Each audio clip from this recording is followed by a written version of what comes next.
What are the top 4 things to do in Zermatt, Switzerland? Let's go see.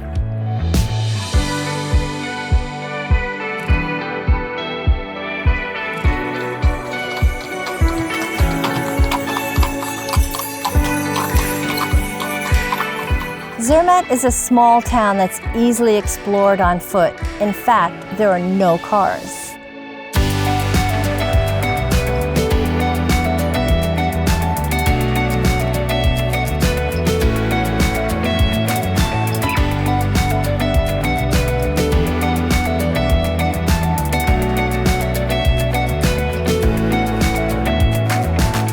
You can check out one of the many excellent restaurants or bars, shop or visit a museum, or even sample the famous Swiss chocolates.